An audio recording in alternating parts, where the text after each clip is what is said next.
কিন্তু কেউ জানে না সে কোথায় আছে। আসলে দাজ্জাল এখন পৃথিবীতে আছে, তবে লুকিয়ে।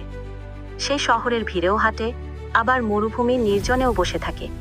কেউ তাকে চিনতে পারে না, কারণ সে কখনো সাধারণ মানুষের রূপ নেয়, আবার কখনো এমন এক অচেনা আভা ছড়ায় যে কেউ তার চোখে তাকাতে সাহস পায় না।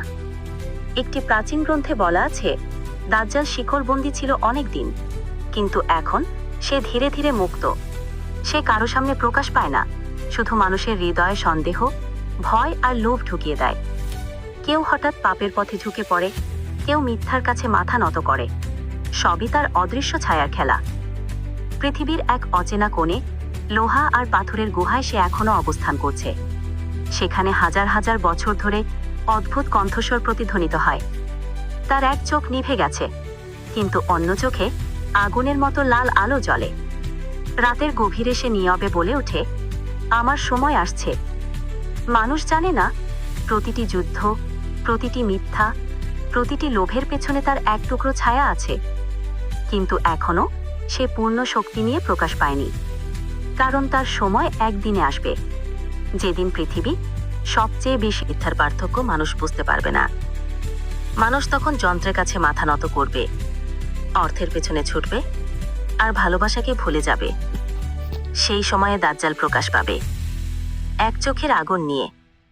সে মানুষকে বলবে, আমি তোমাদের জন্য আলো এনেছি, কিন্তু সেই আলো হবে মিথ্যার আগুন, যার হৃদয় পোড়াবে।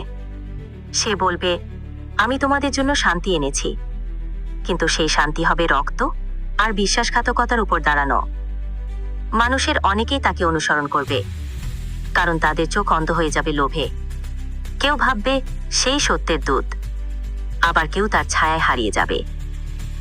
কিন্তু যারা আল্লাহর শরণ আঁকড়ে ধরবে, তারাই বেঁচে যাবে।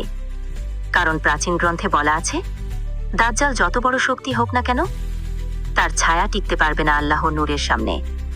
স্মরণ রেখো, প্রতিটি মিথ্যা, প্রতিটি অন্যায়, প্রতিটি লোভই তার আগমনের ভূমিকা তৈরি করছে।